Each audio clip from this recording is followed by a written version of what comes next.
একটি ভক্তের কথা, আমরা ভক্তের জীবনী আমরা শ্রবণ করব। আজকে আমাদের ভক্তের সেই ভক্তের নাম হলো, ভক্ত জীবনী হলো বাঁকে বিহারী লাল। তা চলুন একটু ছোট্ট করে আমরা একটু গৌরচন্দ্রিকা রস সবাই মিলে আস্বাদন করব সেই নবদ্বীপে গিয়ে। কি সবাই মিলে একটু হবে তো? চলুন একটু নবদ্বীপ থেকে তারপর আমরা বৃন্দাবনে চলে যাব। সবাই মিলে প্রেম সে একটু উলুধ্বনি হয়ে যাক মায়েরা, সবাই মিলে উলুধ্বনি। বাহ বাহ বাহ, খুব সুন্দর। এবার কারা কারা নবদ্বীপে যাবেন না একটু হাত তুলুন তো দেখি। আপনারা যাবেন না তাই তো? যাবেন না আপনারা? কেন, আমার রাগ হয়েছে আমার উপর? জানি মা, এই হরিকথা গাইবার সঙ্গে সঙ্গে না জানি কত ভুল ত্রুটি হচ্ছে, কিন্তু সবাইয়ের কন্যা মনে করে, সবাইয়ের কোলের মেয়ের মতো করে সবাই আমাকে ক্ষমা করে দেবেন। জয় নিতাই, জয় রাধে। সবাই মিলে প্রেম সে দুটি বাহু তুলে বলিয়ে নিতাই চাঁদ কি,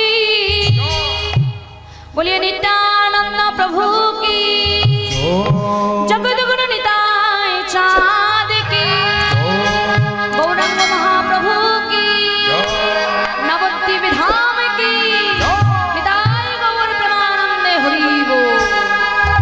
তা চলুন সবাই মিলে আজকে আমরা একটু নবদ্বীপ থেকে ঘুরে আসি। চল চল চল চলে রে, আপনারা বলবেন নবদ্বীপে চলে রে, ঠিক আছে? কোথায় যাবেন জোরে বলুন। হ্যাঁ, চল চল চল চলে রে, নবদ্বীপে চলে রে, চল চল চল চলে রে, নবদ্বীপে চলে রে। শুনতে পাচ্ছি না, বলতে হবে। চল চল চল চলে রে, নবদ্বীপে চলে রে, চল চল চল চলে রে।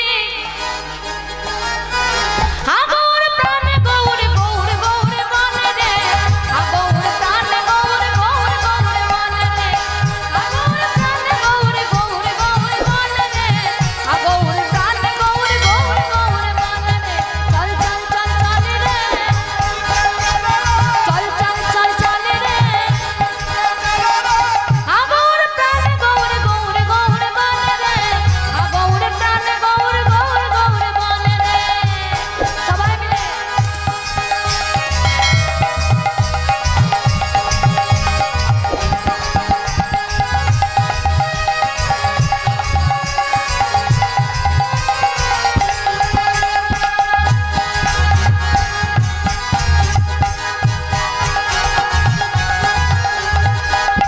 সবাই মিলে দুটি বাহু তুলে হরি হরি বল, দুটি বাহু তুলে, দুটি বাহু তুলবো কিন্তু মুখে কি বলবো? হ্যাঁ, হরি হরি বল রে, তাই তো? দুটি বাহু তুলে রে, দুটি বাহু তুলে রে, হরি হরি বলে, দুটি বাহু তুলে রে, মুখে হরি হরি বলে রে, ওই নেচে নেচে চলে রে, হা গৌর প্রাণ গৌর গৌর গৌর বলে রে, হা গৌর প্রাণ গৌর গৌর গৌর বলে রে। সবাই মিলে উলুধ্বনি।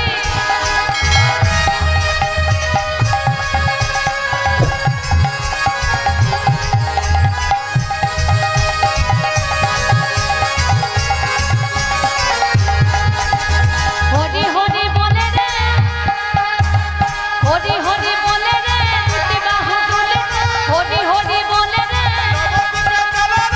হা গৌর প্রাণ গৌর গৌর গৌর বলে রে, হা গৌর প্রাণ গৌর গৌর গৌর বলে রে, হা গৌর প্রাণ গৌর গৌর গৌর বলে রে, হা গৌর প্রাণ গৌর গৌর গৌর বলে রে, হা গৌর প্রাণ গৌর গৌর গৌর বলে রে, হা গৌর প্রাণ গৌর গৌর গৌর বলে রে, হা গৌর প্রাণ গৌর গৌর গৌর বলে রে, হা গৌর প্রাণ গৌর গৌর গৌর বলে রে। বলিয়ে নিতাই চাঁদ কি, গৌরাঙ্গ মহাপ্রভু কি, নদিয়া নবদ্বীপ ধাম কি। সবাই মিলে আজকে আমরা একটু নদিয়া নবদ্বীপে এলাম, কারণ বৃন্দাবন লীলা শ্রবণ করতে গেলে আগে আমাদের একটু নবদ্বীপে আসতে হয়। নবদ্বীপে আমরা এসেছি, গোড়ার গুণের কথা আমরা সবাই একটু ছোট্ট করে শ্রবণ করেছি। কিন্তু যে লীলাটি যে ভক্ত জীবনে আমরা শ্রবণ করব, আমাদের এই নদিয়া থেকে চলে যেতে হবে দক্ষিণ 24 পরগনায়। আমরা যে বসে আছি, আপনাদের থানার নাম কি? ক্যানিং থানা, তাই তো? এই ক্যানিং থানাটা দক্ষিণ 24 পরগনা জেলায় অবস্থিত। কিন্তু আমরা সবাই মিলে একটু চলে যাব কোথায়? পূর্ব বর্ধমানের কাটোয়া কাঞ্চননগরে, যেখানে এক ভক্তের জন্ম হয়েছিল। সেই ভক্তে কেমন ভাবে জন্ম হয়েছিল, আজকে আমরা সেই লীলা সবাই মিলে একটু শ্রবণ করব।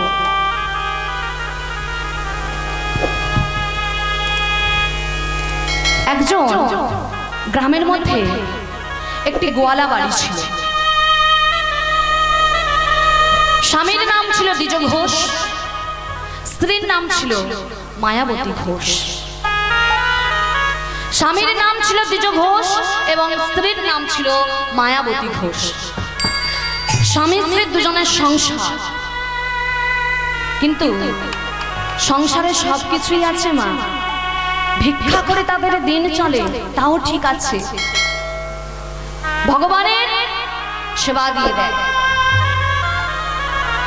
কিন্তু মাগো, সংসারের মধ্যে এমন একটা জিনিস না থাকলে সংসারটা যেন কেমন একটা ফাঁকা ফাঁকা মনে হয়, তাই না? আমরা যে মহিলারা, আমরা যে নারীরা, ভগবানের কাছে আমরা কিন্তু তিনটে জিনিস, মূল্যবান জিনিস আমরা কিন্তু চেয়ে নিই। কি কি? সবই কিন্তু স দিয়ে। একটা ভালো সন্তান, একটা ভালো স্বামী, আর একটা সংসার।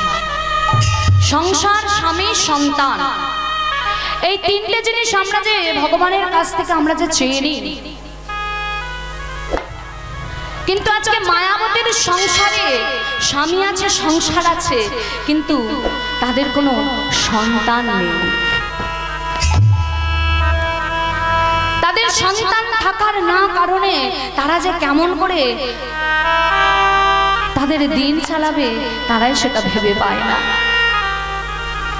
তাই জন্য মায়াবতী প্রতিদিন যেমন ভগবানের যেমন সেবা দেয়, ঠিক তেমনই মায়াবতী কি করল, আজকেও ভগবানের কাছে, ভগবানের মন্দিরে গিয়ে, ভগবানের সম্মুখে গিয়ে সেবার ডালিটি রেখে আঁচলটি নিয়ে নিজের ভিক্ষার ঝুলি করে তিনি দাঁড়িয়েছেন। আর ভগবানের কাছে দাঁড়িয়ে তিনি বলছেন, ভগবান তুমি তো সবই জানো, তবে তবে তুমি কি আমার দুঃখের কথা জানো না? ও ভগবান, ভগবান তুমি তুমি তুমি আমাকে একটা সন্তান দাও না। এই শূন্য মায়ের আঁচলটা একটি সন্তান দিয়ে তুমি ভরিয়ে দিতে পারো না? দাও না, দাও না ভগবান, তুমি আমাকে একটা সন্তান দান করো না। জানি তোমাকে যদি ডাকার মতো যদি ডাকা যায়, তাহলে নাকি তুমি ভক্তের ডাকে সাড়া দাও। তাহলে তোমাকে যে আমি এতদিন ধরে যে ডাকছি, তবে কি তুমি আমার ডাকে সাড়া দেবে না? দাও না ভগবান, তুমি তুমি আমাকে একটা সন্তান দান করো না। দাও না, তুমি আমাকে একটা সন্তান দাও না। বেশ, তুমি যদি ভগবান হয়ে থাকো, আর আমি যদি তোমার মতো ভগবানকে যদি ভালোবেসে থাকি, আমি যদি তোমার যদি ভক্ত যদি হয়ে থাকি, তাহলে আমি এই তোমার চরণে আছাড় দিয়ে পড়ে রইলাম। দেখি তুমি কেমন করে আমাকে ফিরিয়ে দিতে পারো। এইভাবে একদিন যায়, 2 দিন যায়, 3 দিনের দিন মধ্য রজনীতে মন্দিরের ভিতরে তাদের সেবিত গোপীনাথের সম্মুখে মায়াবতী শয়ন করে আছে। আর মায়াবতী সামনে গিয়ে ভগবান দাঁড়িয়ে স্বপ্ন দিচ্ছে। স্বপ্নাদেশে মায়াবতী দেখতে পাচ্ছে, মায়া কে? মায়া কে আমাকে মায়া মায়া করে ডাকছে? মায়া দেখো, মায়া দেখো, আমি হলাম তোমার সেই ভগবান, আমি তোমার কাছে এসেছি। দেখো মায়া দেখো। যেই না বলেছে ভগবান এসেছে, মায়াবতী চমকে গেল। মায়াবতী হন্ততন্ত করে উঠে বলতে লাগলো, হা কৃষ্ণ, কোথা কৃষ্ণ,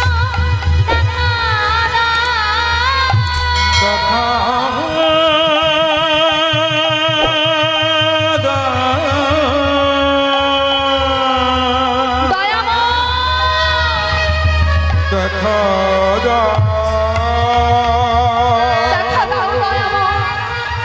তুমি কোথায় গেলে? আমি যে তোমাকে দেখতে পাই না। তুমি আমাকে দেখা দাও দয়াময়, তুমি আমাকে দেখা দাও।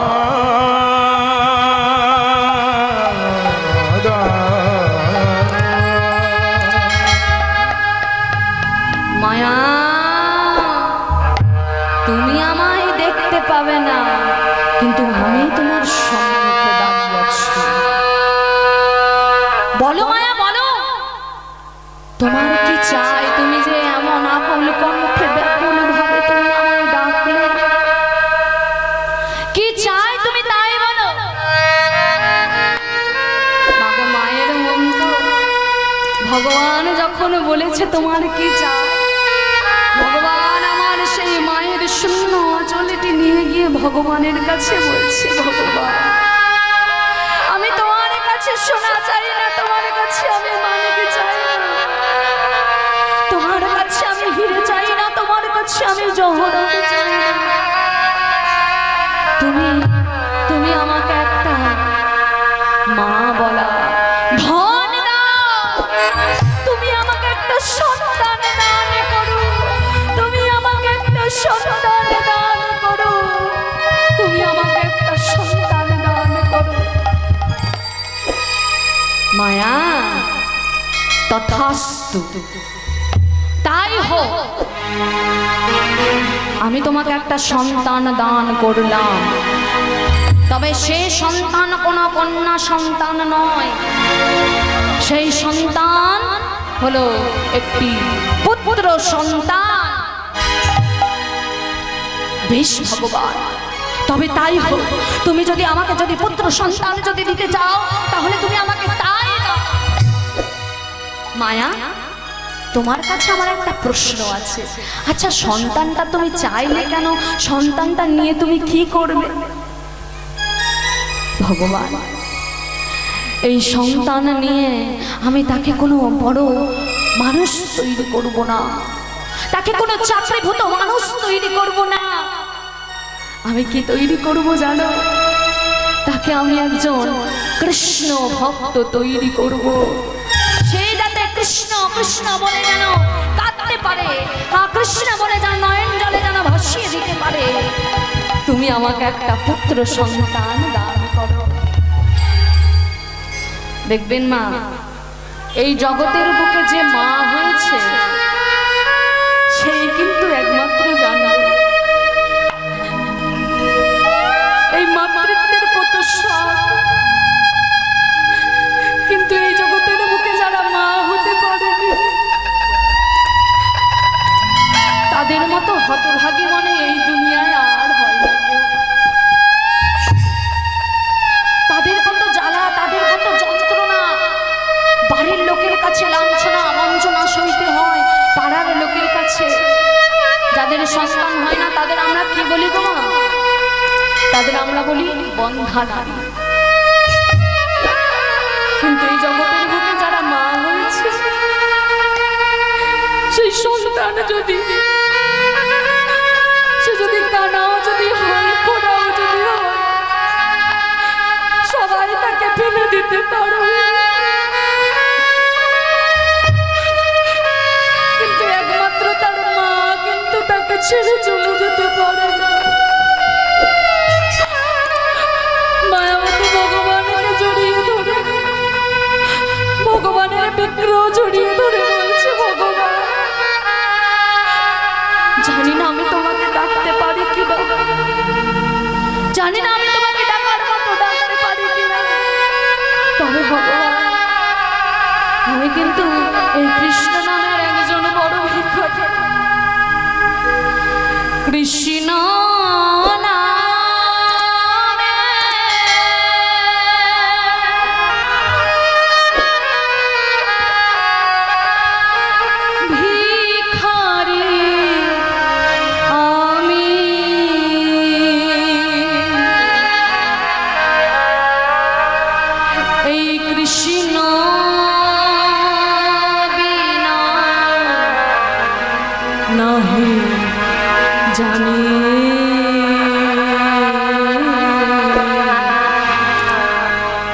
কৃষ্ণ বিনা নাহি জানে।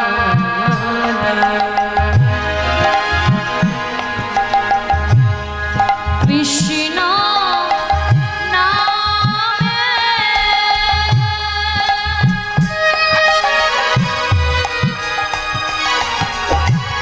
ভগবান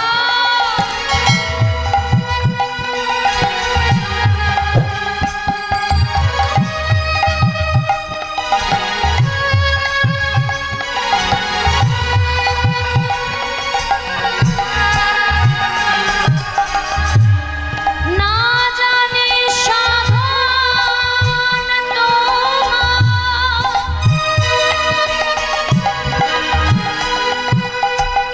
ওগো না জানি পূজা,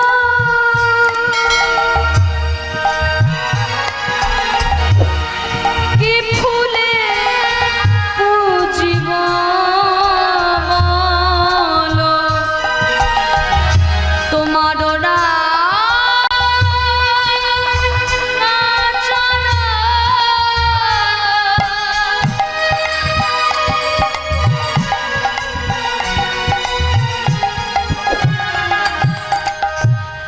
না জানি সাধন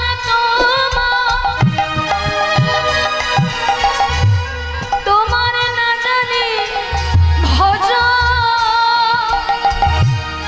কি ফুলে পূজিব বলো, ও নামাচর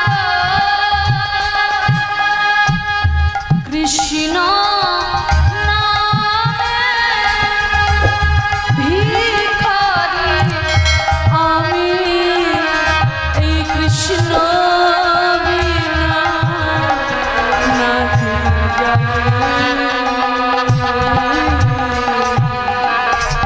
কৃষ্ণ বিনা নাহি জানি।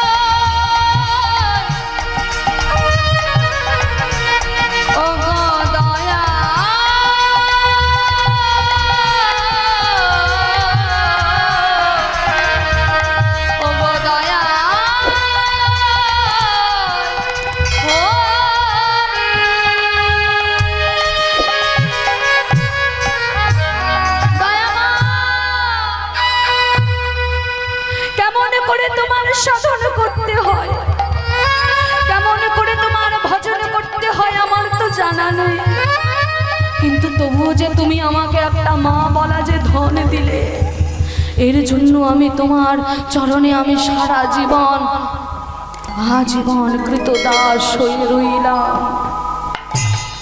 ভগবান বলতে লাগলো, মায়া দাঁড়াও দাঁড়াও, আমার যে এখনো কথা বাকি আছে। কি কথা বাকি? ভগবান বলতে লাগলো, মায়া আমি যে তোমাকে একটা সন্তান দিলাম, কিন্তু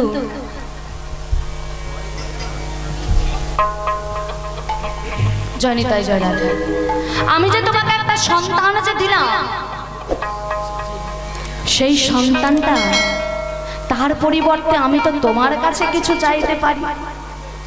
কি গো মায়েরা ভাবুন, ভগবান যদি আমাদের যদি একটা যদি সন্তান দান করে বা ধরুন কিছুকে দিয়েছে, ভগবান যদি আমাদের কাছে যদি কিছু চায়, আমরা কি ভগবানকে খালি হাতে ফিরিয়ে দেব, নাকি ভগবানকে আমরা কিছু দিয়ে তবে পাঠাবো? না ভগবান স্বয়ং যে আমাদের কাছে চেয়ে নিচ্ছে নাকি? না মায়াবতীকে বলছে,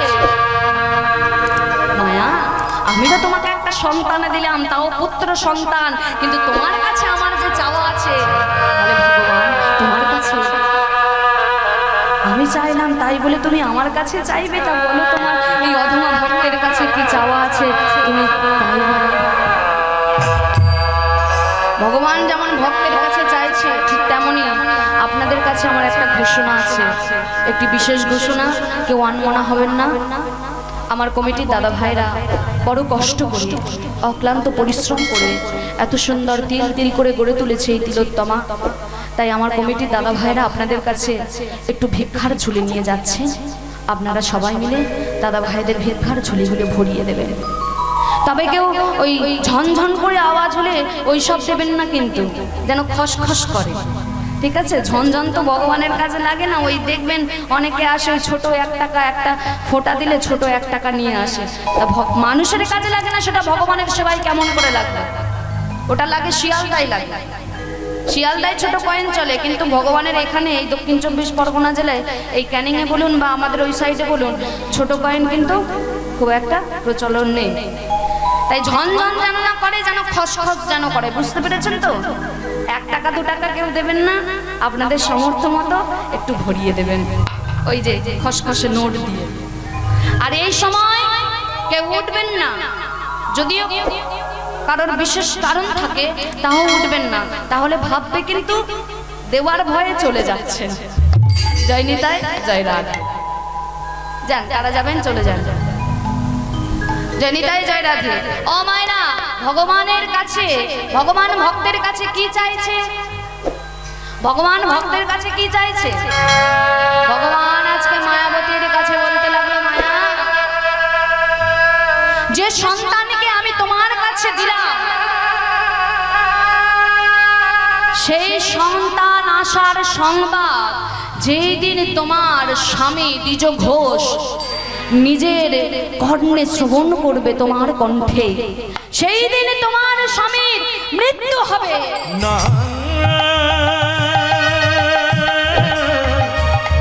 না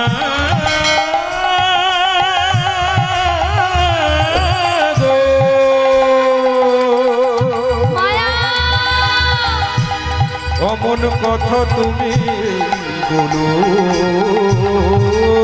না, অমন কথা তুমি বলো না। মায়া, এ তুমি কেমন কথা বলছো মায়া? ভগবানকে মায়াবতী বলছে, ভগবান, এ তুমি কেমন পরীক্ষায় আমাকে ফেললে? একদিকে আমার স্বামী আর একদিকে আমার সন্তান। আমার সন্তান আসার সংবাদ আমার স্বামী কিনা শ্রবণ করবে না, আমার স্বামী কিনা শুনবে না, এ তুমি কেমন কথা বলছো? না, এ হতে পারে না।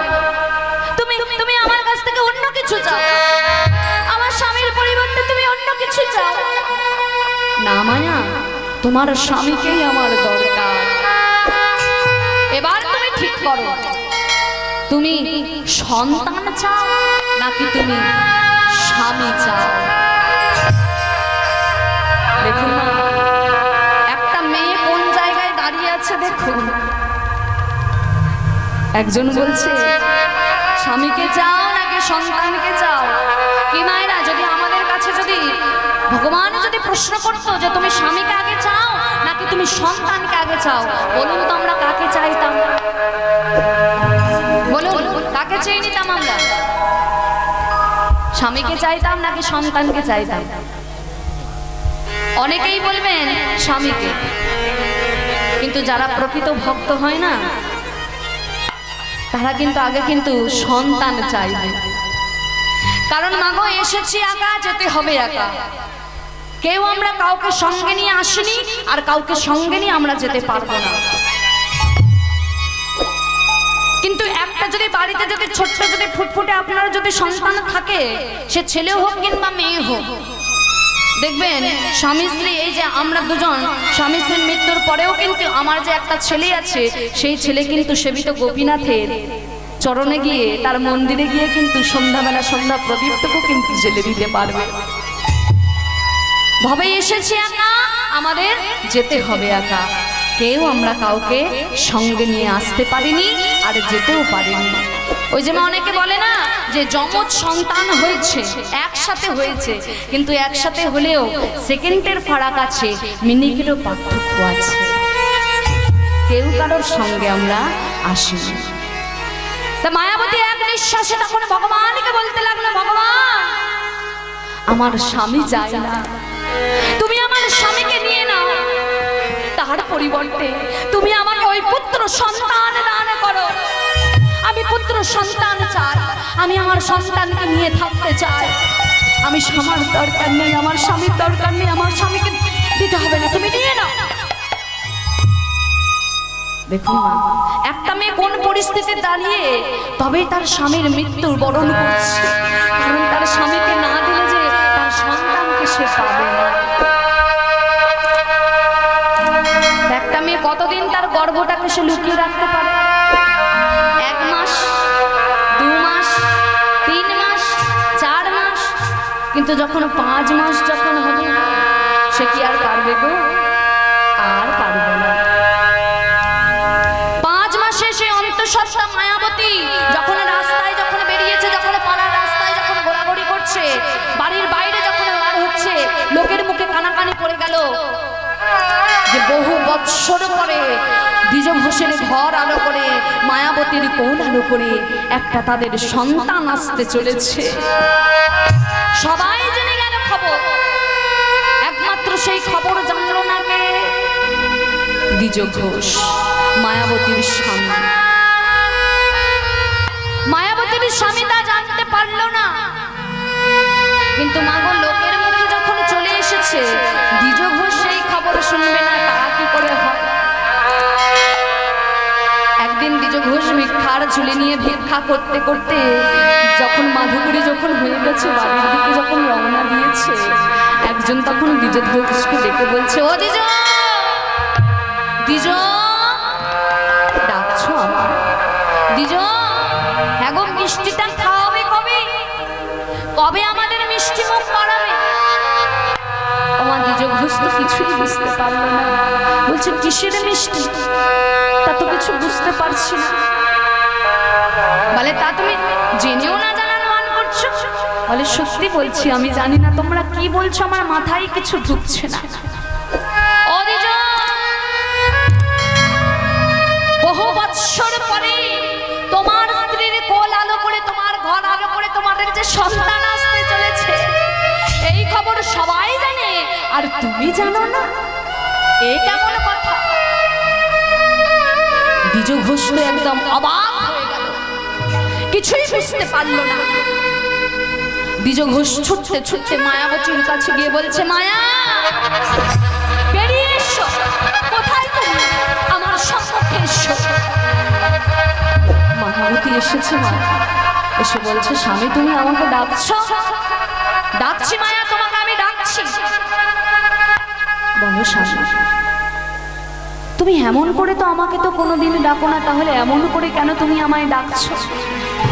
মায়া, আচ্ছা বলতে পারো আমার আমার অপরাধটা কি? আমি কি অপরাধ করেছি তোমার কাছে যে খবরটা সবার আগে আমার জানার কথা ছিল, সেই খবরটা আমি জানলাম না, সবাই জেনে গেল? মায়াবতী তখন বলতে লাগলো, স্বামী তুমি কিসের কথা বলছো? বলে, মায়া, তোমার কোল আলো করে যে একটা যে সন্তান আসতে চলেছে, এই খবর তো তুমি আমাকে আগে বলোনি। একজনের মুখে থেকে আমাকে যে শ্রবণ করতে হচ্ছে, শুনতে হচ্ছে, তাহলে আমার কি কষ্ট হয় না? আমার কি দুঃখ হয় না? চুপ করো তুমি, চুপ করো। এমন এমন করে তুমি আমাকে বলো না, সেই দিনের কথা তুমি আমাকে মনে করিয়ে দিও না। কোন দিনের কথা মায়া? তুমি তুমি তুমি এমন করছো কেন? কি হয়েছে তোমার? স্বামী, তুমি তো জানো না, ভগবানকে আমি ডেকেছিলাম, ভগবান আমার কাছে এসেছিল, ভগবান আমাকে একটা বর দান করেছে, সন্তানের বর দান করেছে, কিন্তু তার পরিবর্তে ভগবান যে একটা জিনিস চেয়ে নিয়েছে। কি চেয়েছে তোমার কাছে যে তুমি আমার কাছে বলতে পারলে না? সে যে খুব মূল্যবান জিনিস আমার কাছে। কি মূল্যবান জিনিস? বলল, ভগবান বলেছে যেই দিন পুত্র আসার সংবাদ তুমি নিজের কণ্ঠে শ্রবণ করবে, সেই দিনই তোমার মৃত্যু হয়ে যাবে।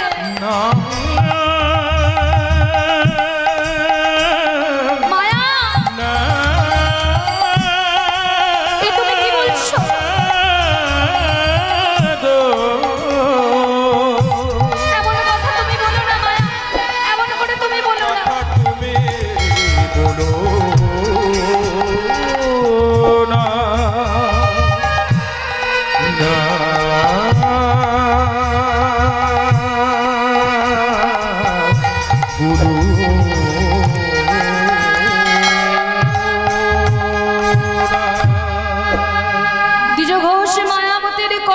জড়িয়ে ধরে বলছে, মায়া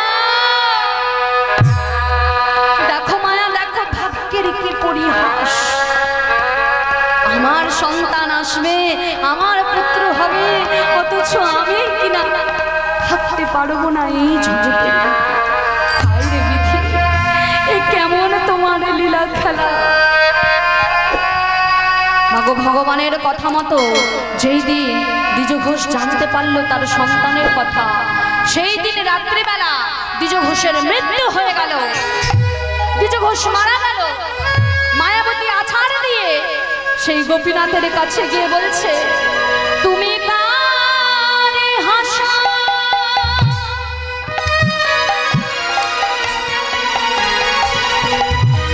তুমি কারে কাঁদা,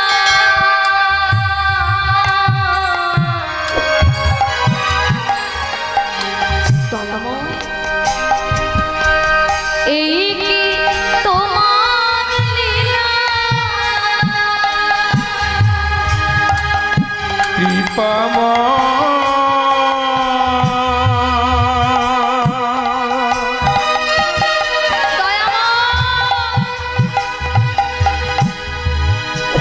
দয়া